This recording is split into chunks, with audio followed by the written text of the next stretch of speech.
With a net worth of about $180 billion, the businessman Bernard Arnault is officially the richest man on the planet. His journey to getting where he is, unlike most billionaires, is pretty unique to say the least. Hello everyone, how are you all doing? Welcome back to our channel. Before we dive into the video, hit the subscribe button and like the video. In this video, we'll see the success story of Bernard Arnault.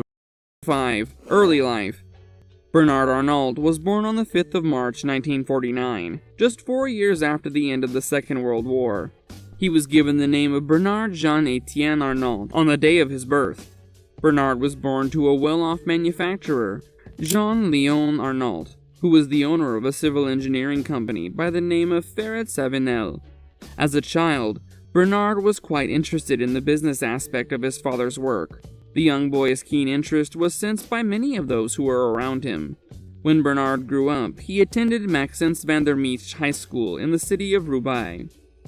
He graduated with pretty much flying colors, which is something that got him into a very prestigious university called École Polytechnique. Bernard graduated from there in 1971 with a degree in engineering, which was something that was not an easy feat to accomplish during that time. Number 4. Bernard's rise to power. After officially becoming an engineer, Bernard decided to become a cog in the wheel of his father's business. This, of course, gave him an opportunity to learn just how a business operated. Bernard, with his smarts, wanted to expand his father's company, get it to the level his father never even dreamt of. In short, he wanted it to be more profitable. The first thing Bernard did was convince his father to forget the construction division of his company and instead reap the benefits. This may sound strange, but the young genius was definitely up to something.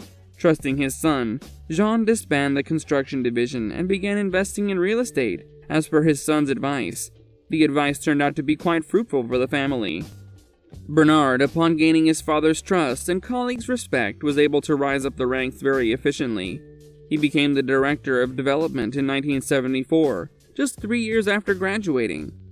In 1977, he became CEO, and 2 years later in 1979, he became president, completely taking over the company.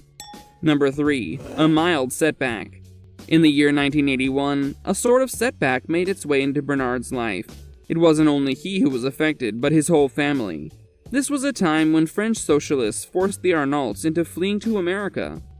Bernard didn't let this hold him back. Even from America, he continued his efforts into growing his real estate empire. Bernard returned to France a couple of years later when things cooled down. He immediately saw an opportunity to step into the textile industry when the famous firm Boussat Saint-Ferret was going through a rough patch. Have you ever heard the phrase, "strike while the iron is hot"?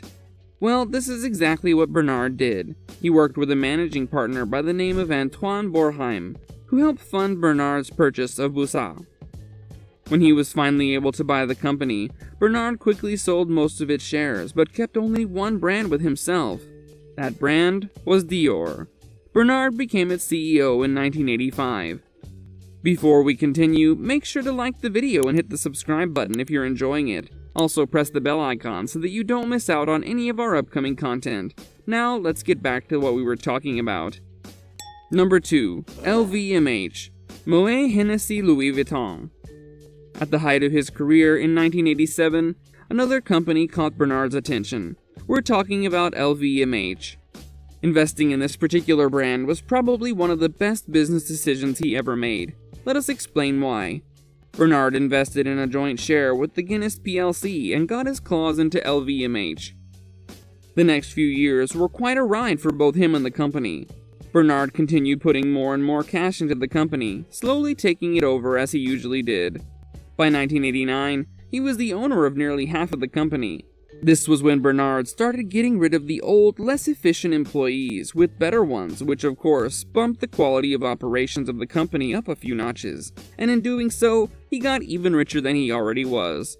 If he wasn't making crazy amounts of money before, well then, he definitely was now. Bernard then became sort of a business nomad. He would acquire new businesses, pump them with his money, and help them reach the level they had never seen. It was almost like everything he touched turned to gold. His other companies include Sephora, Marc Jacobs, Guerlain, as well as many other famous brands. Number 1. The Good Billionaire. Apart from making Bernard tons of money, his companies, especially LVMH, is a part of a wide array of philanthropic activities.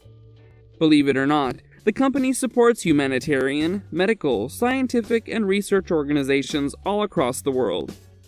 It's involved in saving human beings by donating to NGOs as well as to hospitals. Sure, we hear a lot of billionaires being self-centered demons who care about nothing other than themselves and their money, but in Bernard Arnault's case, he definitely cares about those around him, which include people in general, the citizens of planet Earth. This brings us to the end of our video. Here was a look into the success story of the major shareholder of LVMH, the richest man in the world, Bernard Arnault.